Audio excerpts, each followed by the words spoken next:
జయ శ్రీరాముని అందరికి 22వ అధ్యాయం అండి. శ్రీ మహాగణాధిపతి నమ. ఓం శ్రీ గురుభ్యో నమ. శ్రీ కార్తీక దామోదరాయ నమ. పురంజయుడు రథం చేయ సిద్ధపడ్డ. మరలా అత్రి మహాముని అగస్త్యునికిట్టు చెప్పదొడిగాడు. పురంజయుడు వశిష్ఠుల వారి చేసిన ప్రకారము కార్తీక పౌర్ణమి రోజున అష్టాంగ నమస్కారం చేసి సూర్యోదయం కాగానే నదికి పోయి స్నానమాచరించి తన గృహమున కరిగెను. అట్టి సమయంలో విష్ణు భక్తుడకు ఒక వృద్ధ బ్రాహ్మణుడు మెడనిండా తులసిమాలలు ధరించి పురంజయుని సమీపించి, రాజా, విచారింపకము. నీవు వెంటనే చెల్లాచెదురయ్యున్న నీ సైన్యమును కూడదీసుకుని యుద్ధ సన్నద్ధుడవై నీ శత్రురాజులతో పోరు సల్పుము. నీ రాజ్యము నీకు దక్కును అని దీవించి అదృశ్యమయ్యను. ఇతడెవరో మహానుభావుని వలేనున్నాడు అని ఆ వృద్ధుని మాటలు నమ్మి యుద్ధ సన్నద్ధుడై శత్రురాజులతో ఘోరముగా పోరాడు. దెబ్బతిని క్రోధముతో ఉన్న పురంజయుని సైన్యము దాటికి శత్రురాజుల సైన్యములు నిలవలేకపోయినవి.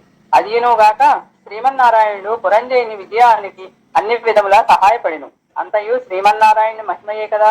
ఆ యుద్ధములో కాంబోజాతి భూపాలురు ఓడిపోయి పురంజయ రక్షింపుమని కేకలు వేయిచూ పారిపోయిరి. పురంజయుడు విజయము పొంది తన రాజ్యమును తిరిగి సంపాదించెను.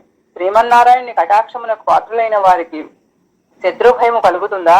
విషం త్రాగినను అమృతమే అగును. ప్రహ్లాదునకు తండ్రి విషాన్ని ఇవ్వగా శ్రీహరి అని ప్రార్థించి తాగగా అమృతమైపోయినది కదా. శ్రీహరి కటాక్షము వలన సూర్యచంద్రులు ఉన్నంత వరకు ధ్రువుడు చిరంజీవియే కదా. హరినామస్మరణ చేసిన వారికి శత్రువు మిత్రుడగును. అధర్మము ధర్మముగా మారును.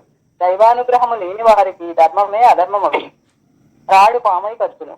కార్తీక మాసమంతయు నదీ స్నానం అనరించి దేవాలయంలో జ్యోతిని వెలిగించి దీపారాధన చేసినచో సర్వ విపత్తులు పటాపంచలగును. అన్ని సౌఖ్యములు సమకూరును. విష్ణు భక్తి కలిగి శ్రద్ధతో ఆ వ్రతం ఆచరించి వారికి ఏ జాతి వారికైనా పుణ్యం సమానమే.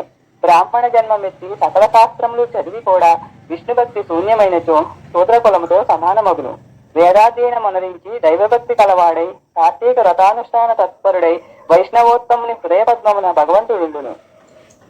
సంసార సాగరం ఉద్ధరించుటకు దైవభక్తియే సాధనము. జాతి భేదముతో నిమిత్తము లేదు.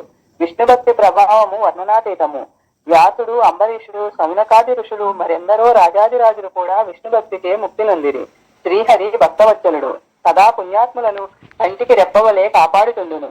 ఎవరికైనను శక్తి లేని ఎడల వారు తమ ద్రవ్యమును వెచ్చించి అయినను మరి ఒకరి చేత దాన ధర్మములు వ్రతములు చేయించవచ్చును. శ్రీహరి భక్తులు శ్రీవారికి అన్యోన్య సంబంధితులు. అందువలన లోకపోషకుడు భక్త రక్షకుడైన ఆదినారాయణుడు తన భక్తులకు సదా సంపదలను సంగి కాపాడుతుండును. శ్రీమన్నారాయణుడు సర్వాంతరయామి. 1000 సూర్య భగవానుల తేజస్సు కలవాడు. నిరాకారుడు, నిర్వికల్పుడు, నిత్యానందుడు, నీరజాక్షుడు.